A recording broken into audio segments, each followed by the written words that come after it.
मतलब है कि हमें 20-22 बिलियन डॉलर्स चाहिए हैं। आखिरी पहली बात ये कि जो IMF से पैसे आने थे वो अभी तक अगली ट्रांच के वो नहीं आए। तो सऊदी अरेबिया से जो आने थे अभी तक नहीं आए। चाइना का जो लोन डिफरमेंट करनी थी वो कंप्लीट नहीं हुई, उसकी कागजी कार्रवाई। वर्ल्ड बैंक से जो पैसे आने थे फ्लड्स के लिए तो थोड़े से आ गए हैं, मगर बाकी जो डेवलपमेंट प्रोजेक्ट्स थे उसके लिए आने थे वो नहीं है। सब इंतज़ार में बैठे हैं कि एक दफ़ा स्टेबिलिटी आ जाए फिर पैसे देते हैं। तो ये वो बन गया है कैट एंड माउस कि जी पहले क्या आया, या चिकन एंड एग वाली बात आ गई। वो कहते हैं स्टेबल करो तो तुहानू पैसे देने हैं, ये कहते हैं पैसे दो तो स्टेबल हो जाओगे। तो ऊपर से खान साहब लगे हुए हैं, कहते हैं ना पैसे लेने हैं ना स्टेबल होने देना।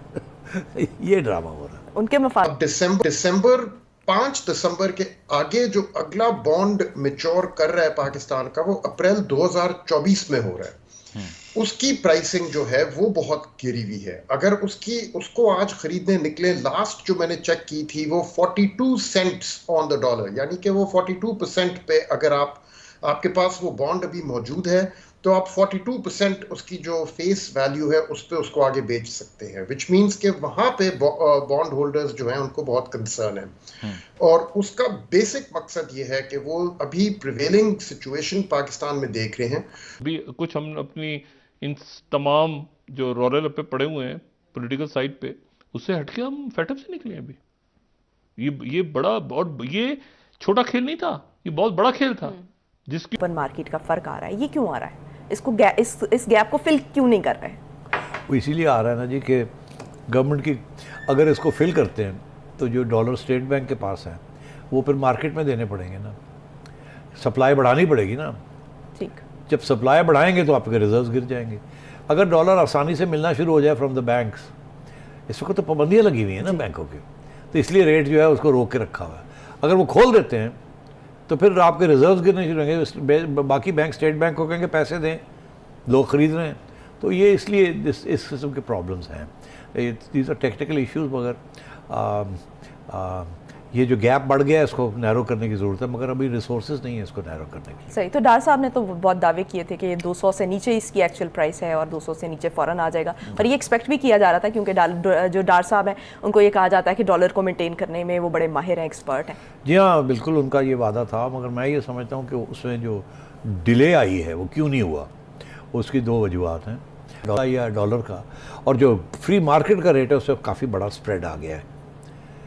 आमतौर पर तो ये होता है ना, आप जाएं लेके पैसे मार्केट में किसी मनी चेंजर के पास, वो कह लो जी है मैंने 100 पाउंड चाहिए देने या 100 डॉलर चाहिए देने, वो कहना जी रेट है अच्छा ये तो मैं बेचन जा रहा था, मैं ख़रीदना तो कितने का रेट दोगे, वो 1-2 रुपये ऊपर नीचे हो। जब आप ख़रीदते हैं तो आप 2 रुपये महंगा ख़रीदते हैं, जब आप बेचते हैं तो 2 रुपये सस्ता बेचते हैं। मगर वो जो गैप है ना 2 रुपये का या 1.5 रुपये का, वो बहुत बढ़ गया है बिटवीन मार्केट एंड बैंक्स। तो जिसकी वजह से बहुत से लोग जो बैंकों के ज़रिए अपने घर पैसे भेजते थे रेमिटेंसेस, उन्होंने अब हुंडी के ज़रिए भेजने शुरू कर दिए। उनको रेट अच्छा मिल रहा है, वहाँ पैसे ज़्यादा मिल रहे हैं, तो उसकी वजह से स्टेट बैंक का नुकसान होना शुरू हो गया गवर्नमेंट का। तो ये एक इशू बना हुआ है इस वक्त। तो और रिज़र्व्स गिर रहे हैं। जब रिज़र्व्स गिरने शुरू हो जाते हैं, और ये जो रिज़र्व्स हैं आपके टोटल इस वक्त इम्पोर्ट जो आप करते हैं कोई 70-80 बिलियन डॉलर की आपकी इम्पोर्ट है, और आपके पास सिर्फ 9 बिलियन डॉलर इस वक्त आपके पास जेब में है। इसका ये मतलब है कि एक महीना 3 वीक्स का कहा जा रहा है, 3 वीक्स एक महीना आपके पास है। पैसे अगर ये बढ़े ना बढ़ाए ना गए तो देने पड़ गए सबके पैसे, तो एक महीने के बाद आप दिवालिया हो जाएगा, तो वहाँ डिफ़ॉल्ट का ख़तरा आ जाता है। इसलिए वो कहते हैं कि इस किस्म की इकॉनमी जहाँ 80 बिलियन डॉलर्स की इंपोर्ट हो या 70 बिलियन डॉलर की इंपोर्ट हो, तो कम से कम आपको 3 महीने के रिज़र्व तो होने चाहिए। यहाँ तो 3 हफ्ते के रिज़र्व पे आ गई। तो इसलिए ये फ़िक्र, और ये जो पॉलिटिकल इंस्टेबिलिटी चल रही है, जिसका हवाला भी मैंने कहा कि अगर ये अदालतों में चले गए फिर तो पट्ठा गोल, फिर तो आप देखिएगा कि एकदम they will be a mad crisis, और उस क्राइसिस के अंदर बहुत सी डिफ़ॉल्ट्स होनी शुरू हो जाएंगी, और बिकॉज लोग समझेंगे हुण तो मसले बन गए, पंगा ले लिया फौज के नाल, और अदालत पहुँच गए और अब पता नहीं क्या होगा क्या नहीं होगा, लोग अपने ऊपर। और फेटअप से निकलने में आपको चाइना, रशिया, अमेरिका, यूरोप सब ने मदद दी है। तो आपने कुछ गेन भी किया है इसमें, इस पूरे अरसे में। आपका IMF के साथ वो इशू इसलिए क्योंकि आप ये रोलर रुपए खत्म हो तो आप कहीं मईशत की तरफ तवज्जो दें ना। तो जब वो खत्म ही नहीं हो रहे सारे इश्यूज, इसको इस तकर्रुरी के बाद इमरान खान साहब भी जाहिर है उनको भी फैसला करेंगे, इमरान खान साहब के पार्लियामेंट या एहतजाज जो भी उनका। लेकिन इमरान खान अदम इस्तेकाम नहीं पैदा करेंगे कि ये नोइंग इमरान खान वो एक हद तक करते हैं एजिटेट, वो करेंगे, वो ऐसा नहीं होगा कि मुल्क पूरा वो कर देंगे, नहीं, वो तो बात मीशत के ऊपर तो उन्होंने बात की है सारी। देखिए बात इशू ये है सारा कि उनकी बात को आप कई दफा ये होता है कि वो ऐसी बात कर जाते हैं जो कि हमें भी एतराज होता है, वो इस वक्त बात कर रहे हैं मीशत को ठीक कर रहे हैं। और इसहाक डार साहब भी इस रोले रप्पे से निकल के जरा मीशत को देखे तो सही ना झांक के। वो जो एक ड्रामा चला था, एक ड्रामे से स्टाइल में नहीं, म्यूजिक चल रहा है, डार साहब जहाज में बैठे, डॉलर गिर गया, फिर एक जहाज उठा और डॉलर और नीचे, वो डॉलर कांप रहा है। ये हुई है कंपेन हुई कह के आए हैं सर? नहीं नाम से ही देखें, अब नाम से ही डॉलर गिर गया। देखें ये हमें कोई जेब देती हैं ऐसी बातें। डॉक्टर साहब की तवज्जो मुकम्मल इकोनॉमी पे जाए, इलेक्शंस कब होने हैं उसमें बैठें, बिल्कुल आगे मूव करें, इस पूरे इशू को जो है वो ग्रेसफुली, जो लफ्ज है ना ग्रेसफुली, सारी जिंदगी बंद रहता है तो इस मुल्क को खरबों का नुकसान होता है एक दिन के अंदर। अगर आमिर साहब ये बात हफ्ते के ऊपर पहुंच गई तो हालात कहां पर है? दिवालिया होने से बचाने की ये बातें कर रहे हैं तो फिर तो मुल्क दिवालिया की तरफ वाकई चला जाएगा। एक तो ये जो खतरात का अंदेशों का हमें भी है कि हम हर शहरी को पाकिस्तान के ये परेशान होना चाहिए कि पिंडी की एक बड़ी स्ट्रेटेजिक नौयत है कि वहाँ पे ये खतरात जो हम कह रहे हैं। दूसरा ये है कि जो वो 20-22 बिलियन डॉलर हमने मार्केट से इंटरनेशनल से इकट्ठे करने हैं तो हमें तो कोई कर्जा ही नहीं देगा।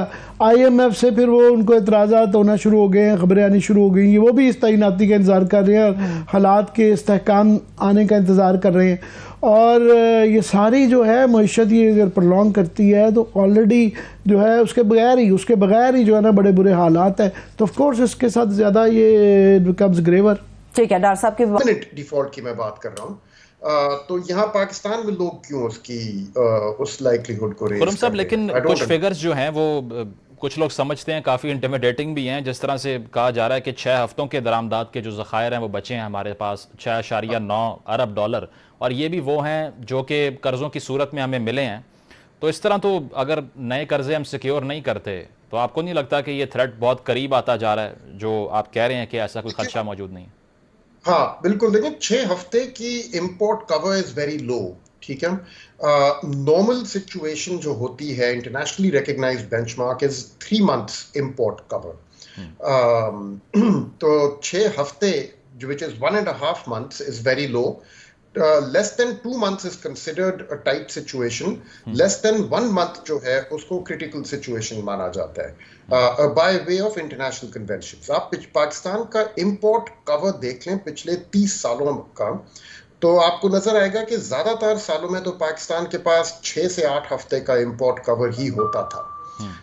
यानी कि पिछले 30 सालों में majority of the years we have survived on import cover of less than 2 months.